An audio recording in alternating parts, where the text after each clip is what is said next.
நீங்கள் புத்தர் தலையில் உள்ள சிறிய சுருள்களை பல படங்களிலும் சிலைகளிலும் பார்த்திருக்கலாம். சரி, ஏன் அவருடைய தலைமுடி அப்படி இருக்கிறது என்று யோசிச்சது உண்டா? காரணத்தை தெரிச்சுக்கிறதுக்கு முன்னாடி நம்ம சேனலை சப்ஸ்கிரைப் பண்ணிக்கோங்க.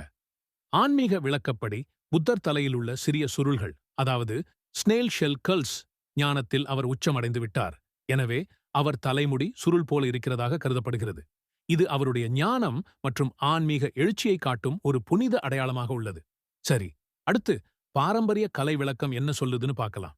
பழைய இந்திய மற்றும் ஆசிய சிற்பக்கலையில் புத்தரின் தலைமுடி சிறிய சுருள்களாக வடிவமைக்கப்படுகிறது. இது ஒரு கலை இலக்கணத்தின் ஒரு பகுதி.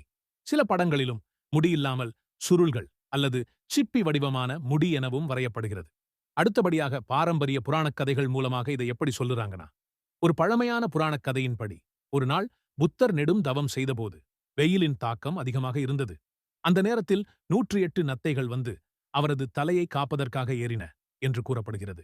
அதனால்தான் அவரது தலைமுடி நத்தை வடிவமாக இருக்கிறது என சொல்லப்படுகிறது. அடுத்த அறிவியல் ரீதியா என்ன சொல்றாங்கன்னா, புத்தர் நெடும் தவம் செய்வதனால் தனது தலைமுடியை சீவுவதை நிறுத்திவிட்டார். இதனால் முடி இயற்கையாக வளர்ந்து சுருள் வடிவம் பெற்றதாக சிலர் நம்புகின்றனர். சுருக்கமாகச் சொன்னால், புத்தரின் தலைமுடி வித்தியாசமாக இருப்பது ஒரு ஆன்மீக அடையாளம் மற்றும் பௌத்த கலை மற்றும் வரலாற்று புராணங்கள் வழியே வந்த ஒரு கலை வடிவமாகும். உங்களுக்கு புத்தர் பிடிக்கும்னா இந்த வீடியோக்கு ஒரு லைக் போடுங்க.